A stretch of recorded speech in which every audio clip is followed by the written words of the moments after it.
evening, Magnus. Black Viking returns, sitting on the throne of thought to answer your question as the Magnusite movement marches forward to 1 million subscribers. Now, this is the second question that Chris Pierre sent me.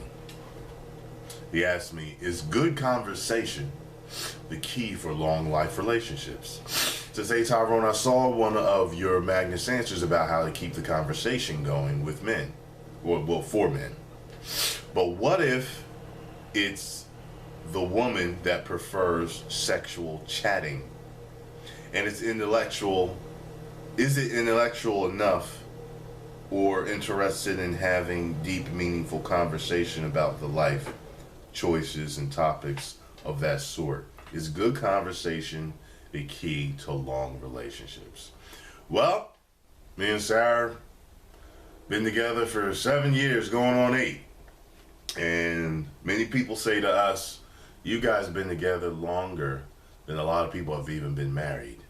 And I would say one of the keys to a successful relationship, to a long-lasting relationship, is conversation.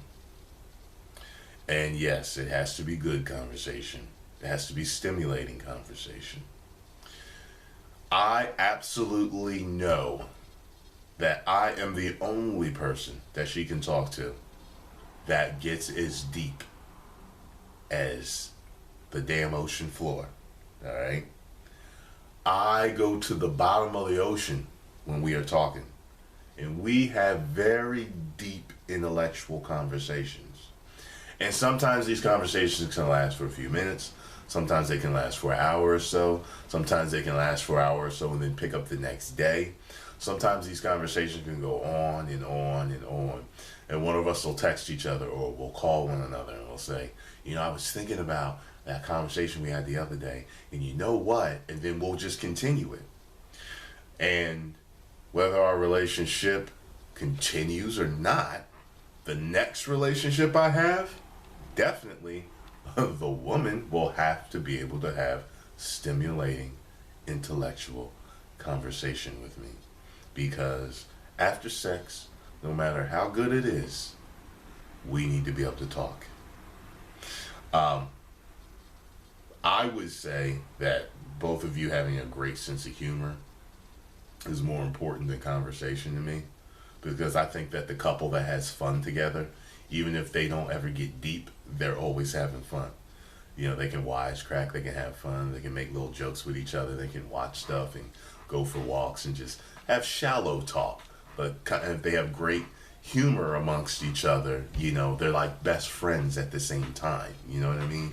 You ever be with your buddies and the whole conversation is nothing but fun and wisecracks, although you may never get deep with your buddies? That's what I mean. You know, your partner has to be your best friend as well as your best lover, or at least as a lover. You know, some times you get with the best friend and she's pretty good, that's a lover, you know, but not the best you ever had, but it's good enough to marry, you know what I mean? Ain't got to be the greatest, you know. Anyway, so I'm getting into other shit, but yes, it's very key. What you'll often hear from people that,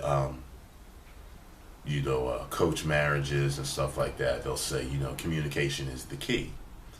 They usually mean it in a different way. It's kind of, they mean it in a transparency type of thing. And what I mean by transparency is, you know, when when your mate asks you a question, answer it.